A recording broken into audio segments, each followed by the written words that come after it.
Good morning po sa ating lahat.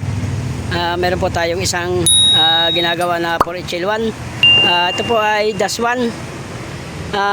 Fully electronics na rin, guys. So ngayon, ang problema nito, naibaba na rin ang transmission nito noong December. Naging okay naman mga ilang linggo. And then, pero bago nila, guys, ibaba to, ang naging problema nito ay clutch lining lang or sliding ang kanyang issue. Ngayon nung pagka ng mga yun nga ng ilang week lang, yung issue na clutch lining is naging okay yun. Ngayon ng mga ilang linggo na ay ito na ang iba naman ang naging trouble sa kanya. Bali ang naging trouble ngayon ay mahirap na siyang ipasok ang cambio, lalo na pagka uminit na yung makina, guys. Pero pag malamig, medyo maganit pa rin. Pero pagka pagka mainit na, hindi na raw may pasok ang cambio. So ito, guys, actually nagpalit na rin ako ng primary clutch kasi ang ganito rin kasi clutch. Pag ganitong 4HL1 or 4HF1, ito po ay hindi tumatagas. Ang nagiging issue naman nito ay lusot. So ito, guys, nagpalit ako kaso wala pa rin nangyari. Parang nag-troubleshoot muna tayo kaso hindi pa rin na dali. So nagpasya na tayo na ibaba na yung ating transmission. Ano, game? G? Hindi, angat mo ko ito yan, Jack. Jack? Ito siya. Ito na. Oh. Ang story ko. Hindi lang yun. Okay na, maluwag na. Guys, ang bilis. Iba talaga pagka-professional. At yan, guys, naibaba na natin yung ating transmission. So yan, ang titingnan natin ngayon, kailangan natin may baba ng isang buo na to para maano talaga natin. Ma-double check natin yung kanyang dito sa ating diaphragm. At dito naman sa release bearing is okay naman siya, guys. Hindi naman siya maganit o hindi siya maingay. So ibig sabihin, nandito yung problema natin sa pressure plate na ito. So kalasin muna natin. Bale yan na, guys, yung gamit natin, pinili nating yung ating impact drive. Yan, napakalakas. Bali wala sa kanya yung 17mm na pinagtatanggal natin dito sa ating engine support. Lang sa kanya, talagang tanggal kagad.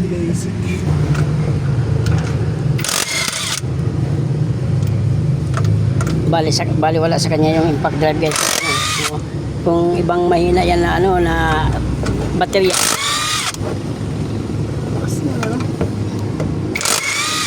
Malakas ang baterya, malakas din yan na. Bali ito, guys, hindi sila nagpalit ng pressure plate, clutch lining lang ang pinalitan. Tama nga naman, kasi wala naman trouble yung pressure plate. So ngayon, clutch lining lang ang pinalitan nila. So ito na tayo. Flat screw, eh. Lumayo ka dyan, pare. Sikwatin mo yan, amon malaglag yan. Sige, sikwatin mo. Huwag mong persa yan. Doon ka sa taas, sumawak. Sa taas ang kamay mo, sa taas. Dito ka sa kitang butso.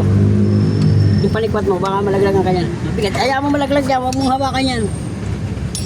Bigat yan. Ano naman sa'yo?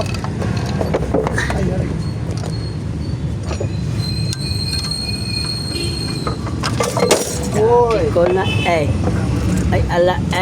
ayan, guys. Pagkakaalaman, the moment of truth.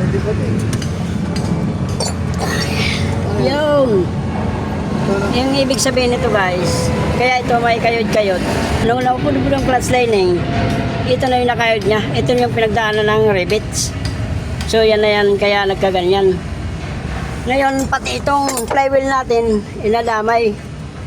So ang gagawin natin dyan, magpapalit tayo nitong pressure plate. Yun lang naman ang napansin natin dyan. I-stack up yung bearing, Oh! Oo. Hindi magalaw.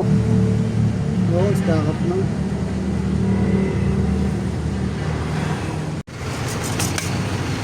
At ito, guys, ang naging resulta yung ating binabang 4HL1. Ayan, ang lalim ng kayod. Yan, dahil sa rivets. Ayan o. Tapos dito meron din. Ang masaklap, ito, stock up. Hindi maikot ng maayos. Galing yan. Oh, tanggal na yan. Yun ang papalitan natin. Bali, itong clutch lining guys, ito pa rin yun. Kasi ito pa rin naman yung clutch lining na pinalitan nila. Bali, magpapalit tayo ng pressure plate. Tapos ipaparepis natin yan guys. So, yun lang. Tapos, pilot bearing. Kasi wala nang gagawa niyang bukas po. Ito na yun guys, yung ating pressure plate. Ito, bago. So, ito yung luma. So, yan, napakalalim ng kayod. Ngayon, ito pa yung dahilan. Nagdadragging daw to tapos hindi napasok ang kambyo.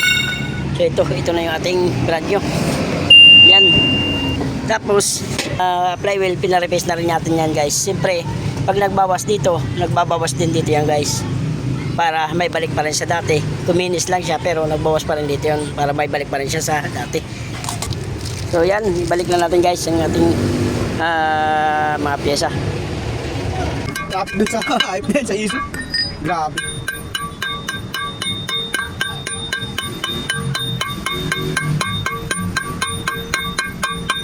Kailangan pantay lang yan. Yun. Wait.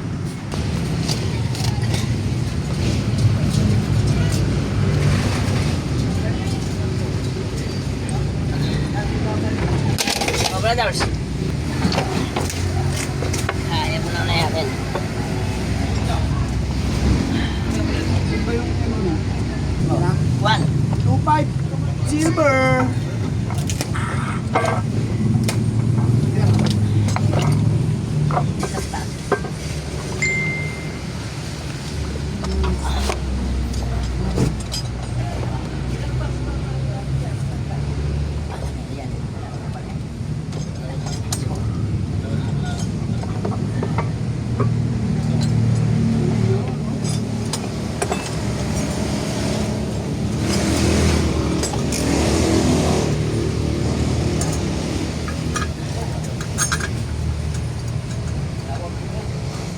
Bomba!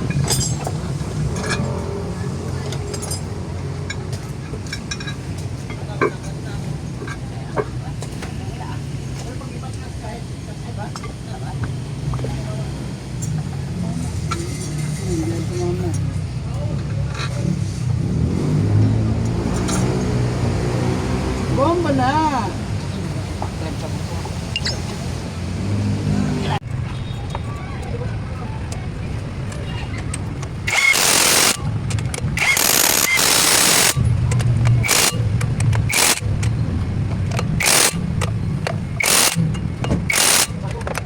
Okay, ligpit. Diyan tayo. Ay. Isang kamay. Taas pa. Sige, malayo pa. Pasok namin. Ako piyaw ito. Pasubukan lang pala. Up. Ano? Hello guys! At yun, ay kabit na natin. Isisintro na lang natin yan. Mamaya. And then, mamaya subukan natin kung papasok na yan. Hindi pa. So yan pa rin yung ating release bearing. Binalik pa rin natin yan. Okay, standby muna guys. Yun guys, tapos na natin. Ayan, ikabit na natin. Bale, tinurontis na yan. Yun dati guys, hindi talaga tumakbo yan. Yung problema niya pa guys, yung kable, matigas sa cambio. Tapos yung kanyang preno, hydrovac ang problema, malakas sana kaso matigas. Bale, pull down transmission. So ang ginawa ko dyan guys, nagpalit muna ako ng master kasi lusot din. So hindi pa rin nadala sa primary clutch. So ngayon nag-decide tayo na magpalit ng pressure plate. Tapos nagpa-replace ng flywheel. Tapos pilot bearing kasi yung pilot bearing guys is stack up. So yun, bali ito guys, naibaba na to. Kaso mga ilang linggo lang, dumali na. So ayan. Ano Barks? Ano masasabi mo? Ayos. Bali ito ba guys ang kasunod natin. Meron pa tayong isang 4M51 na titirahin. So ito pa ang 4M51, ganito rin daw ang sakit ito. Mahirap ipasok din ang kambyo. Pero ito daw ay na-stuck na. Tapos nung pinandar, hindi na pumasok ang kambyo. Ito pa ang next natin gagawin. Ang sunod natin na project ay na-stuck. So sunod natin yan. 4M51, pull down transmission din. sigurado ang findings ko rito dito guys, ang wala ko rin dito ay yung pressure plate. Tapos ay yung clutch lining yan kumapit sa pressure plate. Ngayon, dahil sa pagkaka-stock, hindi na siya bumitaw. So ito ang susunod nating ibababa. Yun ang ating susunod. So hanggang dito lang guys ang aking video. Maraming salamat po sa panonood. So yun ang ating mga ginagawa dito. Thank you po guys.